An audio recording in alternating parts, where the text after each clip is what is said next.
Have you ever heard of Jacques de Vaucanson? No, don't worry, you're not alone. But in the 18th century, this man was a rock star of the mechanical world, a genius whose creations blurred the line between machine and life.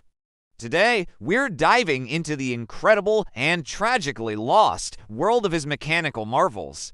Imagine walking into a Parisian salon in 1738. The air is buzzing with anticipation. On a stage, a life-sized figure of a musician raises a flute to its lips. Real, human-like fingers press the keys, its chest expands and contracts, and a beautiful melody fills the room. This wasn't magic.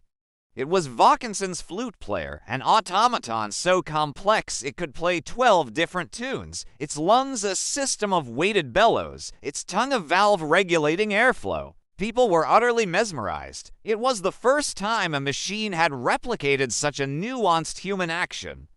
But Vaucanson didn't stop there. He followed up with the tambourine player, another mechanical musician that could beat a drum with one hand while playing a pipe with the other. The coordination required was staggering. Think about it. Even for us, patting your head and rubbing your stomach is a challenge.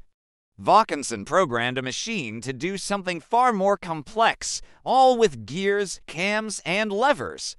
He was demonstrating a mastery of engineering that was centuries ahead of its time. Then came his masterpiece, the one that cemented his legend, the digesting duck. This was the showstopper. A glistening, gilded copper duck that could sit up, quack, flap its wings, stretch its neck, and even drink water. But the truly mind-blowing part was its ability to peck grain from your hand, appear to swallow it, and then, well, excrete a digested substance onto a silver platter. Yes, you heard that right, a pooping mechanical duck. Now, before you giggle, understand the gravity of this. Vaucanson wasn't just making a toy. He was tackling one of the greatest biological mysteries of his age, digestion. He claims to have built a miniature chemical laboratory inside the duck, complete with tubes and gastric juices that could break down the grain. It was a bold, scientific statement encased in a beautiful, entertaining package.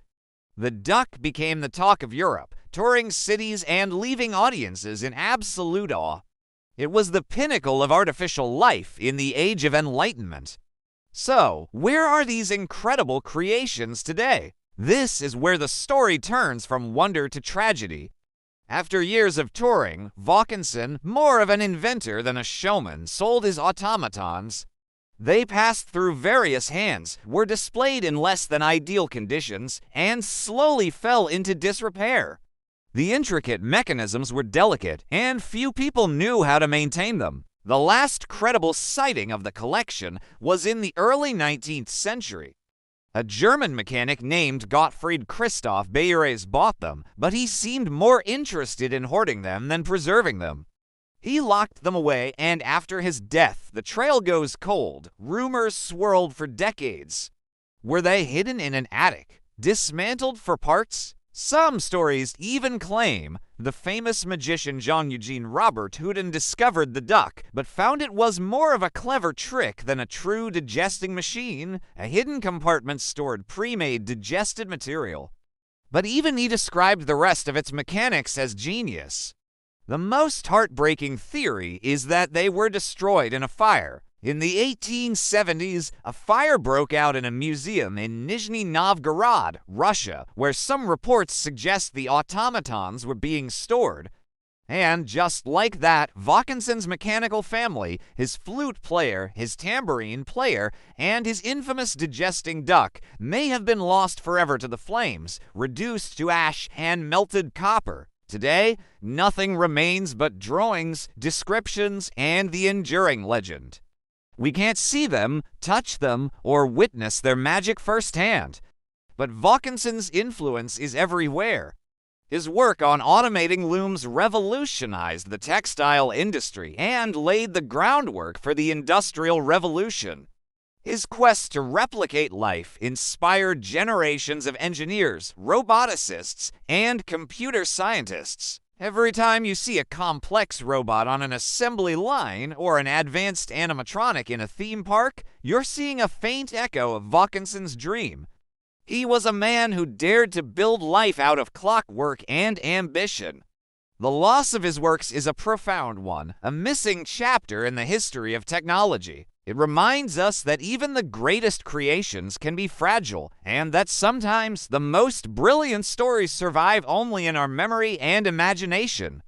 What a legacy to leave behind! Thank you so much for joining me on this journey into the past.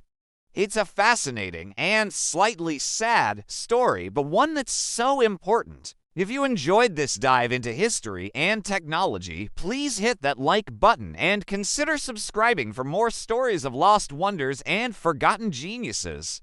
Let me know in the comments which lost invention you'd most want to see rediscovered. See you in the next one.